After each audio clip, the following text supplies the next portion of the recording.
बाबा की दृष्टि का महत्व मेरे लिए यादगार बन गया।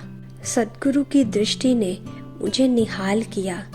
बाबा की शक्तिशाली, मीठी, प्रेम संपन्न दृष्टि ने मुझ आत्मा को उड़ा दिया। इसके बाद बाबा ने दीदी के साथ ईश्वरीय सेवा पर भेजा। जब दिल्ली जा रहे थे तो बाबा ने कहा कि दिल्ली में कुमारियों की ट्रेनिंग होने वाली है, अगर पसंद आए तो वहाँ ट्रेनिंग करना। हम दिल्ली कमला नगर सेंटर पर पहुँचे तो वहाँ सामने ही एक मकान लिया हुआ था जहाँ कुमारियों की ट्रेनिंग रखी हुई थी। जब बाबा को मालूम पड़ा कि बच्चियों को सड़क पार करके दूसरे मकान में ट्रेनिंग के लिए जाना पड़ेगा तो तुरंत बाबा ने कहा, मेरी बच्चियों पर कलयुगी मनुष्यों की दृष्टि बिल्कुल भी नहीं पड़नी चाहिए, इसलिए वहाँ ट्रेनिंग कैंसिल करो और मधुबन में ही ट्रेनिंग का प्रोग्राम रहेगा। तो बाबा का कुमारियों पर कितना ध्यान रहता था कि किसी की दृष्टि भी ना पड़े। सदा बच्चियों को सुरक्षित रखते थे और प्यार से पालना करते थे। ये बात मेरे दिल में लग गई। मैंने बाबा को कभी पुरुषार्थ करते नहीं देखा। बाबा सदैव संपूर्ण स्वरूप में मुझे दिखाई पड़ते थे।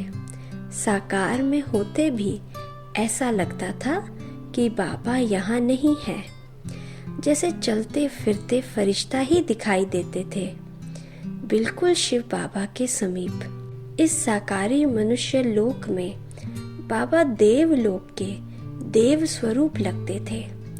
बाबा हर बच्चे के कल्याण का ही सोचते थे ताकि हर आत्मा की उन्नति होती रहे। बाबा निरंतर आत्म स्थिति में रहते थे और हर आत्मा को आत्मिक दृष्टि देते थे ताकि उस आत्मा का देह भान छूट जाए और वह आत्मिक स्थिति में स्थित हो जाए। ये विशेषता बाबा की देखी।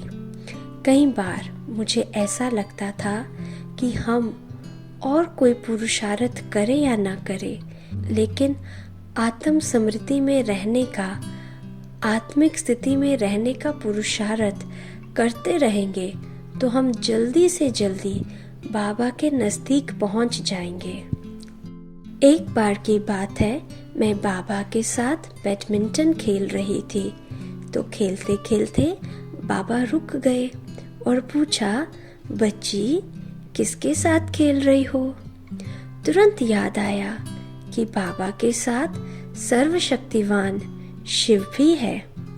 ये तो दिल को छूने वाली बात है कि परमात्मा भी बच्चों के साथ बच्चा बनकर साधारण रीति से खेल पाल करता है।